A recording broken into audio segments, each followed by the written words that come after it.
According to animal behaviorists, some of your most normal everyday habits are quietly hurting your dog. But do you actually know which ones? That's the scary part. Most of them feel completely harmless. And if you keep doing them, which almost every dog owner does, you could be slowly breaking your dog's trust, their emotional stability, and their sense of safety in their own home. Here are 6 everyday things that hurt your dog way more than you think. 1. Screaming at them when they mess up. Have you ever caught your dog chewing something, jumping on a guest, or having an accident and immediately yelled their name? Be honest, most of us have done it. It feels like the right response in the moment. But here's what's actually happening inside your dog's brain when you raise your voice. Dogs do learn associations, but not the way we wish they did after the fact. Research has found that dogs trained with aversive methods, including things like yelling leash jerks and physical intimidation, show significantly more stress behaviors, higher cortisol, and a more negative emotional state than dogs trained with reward-based methods. They're not learning I shouldn't do that. They're learning this person gets loud and scary when something goes wrong. And that's the part that breaks my heart because you're not trying to hurt them, you're just reacting, but your dog doesn't understand your intention the way you think they do. What they register is the volume, the threat, and the feeling in the room. And over time, that doesn't build better behavior. It quietly chips away at the bond between you two. Think about it. If every time you made a mistake, someone bigger than you suddenly exploded, how long? And if you think that's hard to hear, wait until we get to the last one on this list. Because there's one thing almost every owner does out of love that might actually be doing the most damage of all. 2. Never letting them sniff on walks. When was the last time your dog actually got to stop and investigate the world with their nose? And no, dragging them past every tree on a 6-minute potty walk doesn't count. Most pet dogs go day after day with almost no real chance to explore the world the way dogs are built to. And we don't even realize it because the walk isn't just about moving their legs, it's about using their nose. Dogs are olfactory animals. Smelling is how they gather information, process novelty, and engage with their environment.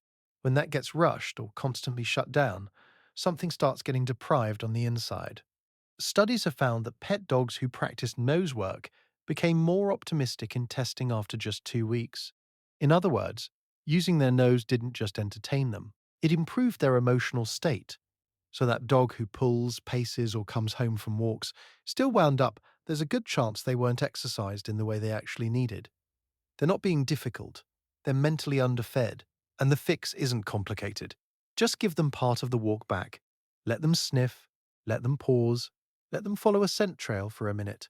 You'll start seeing a calmer, more fulfilled dog come home. And before we jump to the next one, if this is making you rethink how you treat your dog, hit like and subscribe. It's the best way to help other dog owners see this too. 3. Only feeding them from a boring bowl. What if the way you've been feeding your dog every single day is stripping away one of the most enriching parts of their life? Here's something most people don't know. For many dogs, food isn't just nutrition. It's work, problem solving, searching, licking, chewing, and using their brain. But when every meal is dumped into a bowl and inhaled in 30 seconds, that whole experience disappears. They're fed, but they're not fulfilled. Researchers found that dogs fed with feeding toys spent more time eating, showed more active engagement, and had lower cortisol over time than dogs fed the same food from a standard bowl. So, that dog who finishes dinner in seconds and then follows you around, scavenges, or acts restless afterward, there's a good chance the meal filled their stomach but not their mind. And the frustrating part, it's so easy to change. You don't have to replace every meal forever. Even using a lick mat, a stuffed toy, a snuffle mat, or a puzzle feeder a few times a week makes a real difference. You're basically turning feeding back into something your dog was meant to do, not just something that ends in a minute. 4. Petting them in all the wrong ways. Ever been loving on your dog, and out of nowhere they turn their head, lick their lips, freeze, or walk away, and you're sitting there like, what did I do? Most owners show affection to dogs the way humans like affection. Big hugs, pats on the head, rubbing all over the back, grabbing the paws, leaning over them. And with people, that can feel warm and loving. But for many dogs, it feels like pressure, restraint, or too much too fast. Research has shown that the way dogs are touched matters. That's why some dogs seem hot and cold. One minute they're leaning in, the next they're leaving. It's not random.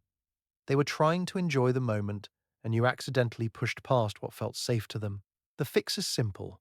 Let the dog come to you, pet the chest, shoulders, or side of the neck, go slow, and the moment you see lip licking, head turns, whale eye, or stiffness, stop. That's their way of saying, I like you, but that's enough. Respect it, and watch how much more they trust being close to you. 5. Putting their bed in the busiest spot in the house. Where does your dog actually rest right now?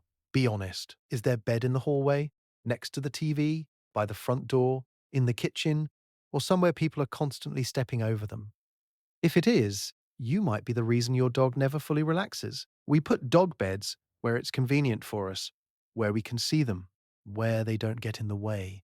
Makes sense from a human perspective, but from your dog's perspective, you may have placed their only resting space in the loudest, most interruptive part of their world.